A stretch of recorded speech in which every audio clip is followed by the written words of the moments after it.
სამი ყველაზე მნიშვნელოვანი შთაგონება, რომელიც მეხმარება სიმშვიდის შენარჩუნებაში, უნარში, რომელიც დღესდღეობით ერთ-ერთი ყველაზე ძვირფასი და აქტუალურია ყველასთვის. პირველი, რაც ხდება ყველაფერი უკეთესობისთვის. ეს არ ნიშნავს ჩემო ძვირფასებო, რომ ყველაფერი მარტივი ან სასიამოვნო. ნიშნავს, რომ ნებისმიერ გამოცდილებას აქვს პოტენციალი გვასწავლოს, გაგზავნოს და გაგვაძლიეროს. როცა ამ ხედვას ვირჩევთ, აღარ ვიღებთ ნეგატიურ გამოცდილებას, როგორც კატასტროფას. რასაც ხშირად ჩვენ ვაკეთებთ. შედეგად კი ნაკლებად იბრძვი რეალობას და უფრო სწრაფად ადაპტირდები რთულ სიტუაციებშიც. და იქაც კი ხედავ აზრს და განვითარების საშუალებას. მეორე, სამყაროში მოვლენები თავისი არსით ნეიტრალურია. მოვლენებს მნიშვნელობას ჩემო ძვირფასებო ვანიჭებთ ჩვენ. ერთი და იგივე სიტუაცია შეიძლება აღიქვას ერთმა როგორც კატასტროფად, ხოლო მეორემ როგორც განვითარების შანსი.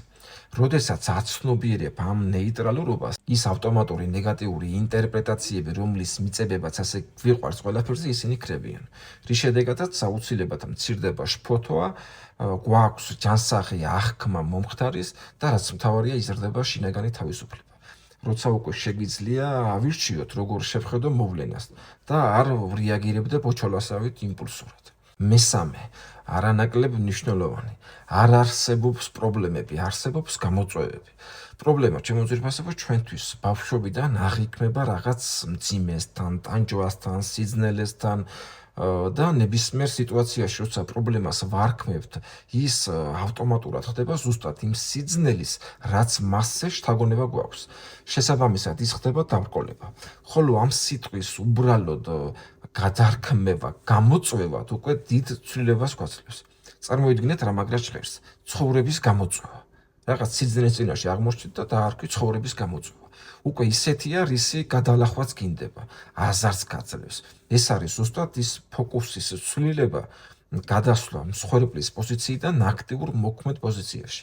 რის შედეგადაც იზრდება პასუხისმგებლობის აღქმა, ქმედითობა და თვითეფექტიანობის განცდა.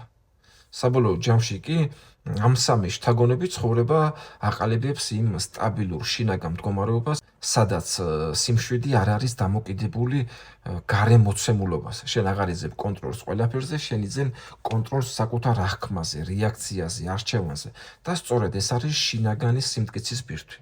ასევე ჩემო ძვირფასებო საინტერესოა თქვენი შთაგონებებიც, რომლითაც გაცნობიერებულად მოქმედებთ. ასე რომ დაწერეთ კომენტარებში და გავიგოთ, ვის რა გვეხმარება ამ პირიქით გვაბრკოლებს. აბა თქვენ ისეთ გელოდებით.